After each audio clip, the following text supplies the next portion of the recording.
and we've seen this in Tanzania, and now it is expected to happen in Uganda, that an incumbent hell-bent on winning at all costs is allowed to do so. And this is happening in this region, and we will celebrate and congratulate them as well. And many Kenyans are wondering, could that happen here as well? Good morning, Fred, and thank you for having us again.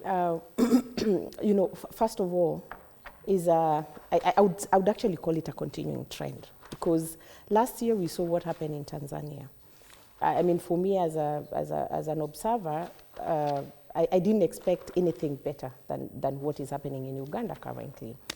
Because first, the president is dictatorial. I mean, he's one person who comes out very clearly, says certain things without blinking, goes against the law, and he doesn't care. Now, would the same happen in Kenya? I think President William Ruto, from the look of things and what has happened in the past, can attempt to do such things. But, you know, I would like to really remind the government and the people that support that side of government that Kenya is pretty different, because we have a very a good constitution that protects us and our voices. And therefore, if such an attempt is there, you can be sure that this place will be, first of all, ungovernable, and he will not be able to rule through, you know, such means and using the fist. He needs to assure us, he needs to assure Kenyans, and he needs to assure the East African community that he's not intending, he has got no intentions to behave the way Suluhu behaved and to behave the way the president of Uganda, Museveni, is behaving. And why do I say this? Because every time I listen to the members of parliament, and I listened to a former cabinet secretary, I think 2 days ago, who said in Nyeri, where I come from, that ata kura ikikosa kutosha tutaiba. So, I mean, the more they talk about things, the more members of parliament declare that they're going to be declared winners, and it doesn't matter how many votes or how the votes will be cast for the opposition.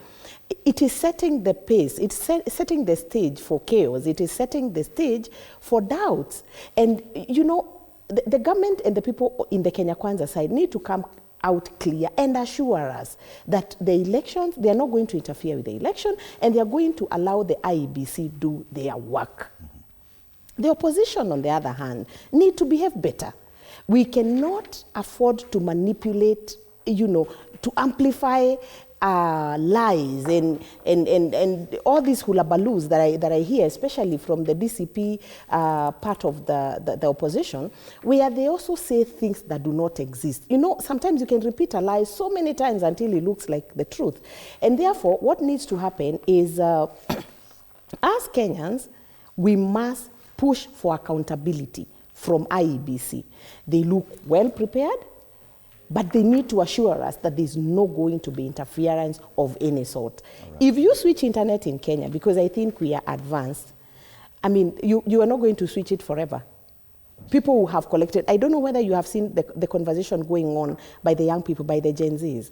They are saying that they are going to take photos of Form 34A, and they are going to post on their Twitter, and they are going to post on their Facebook and everywhere else. We are more empowered in terms of technology. And I expect, even if you switched off the internet, I mean, at some point you have to switch it on. Right. You know, and we'll access the results as they are. So please, the people in government need to behave better.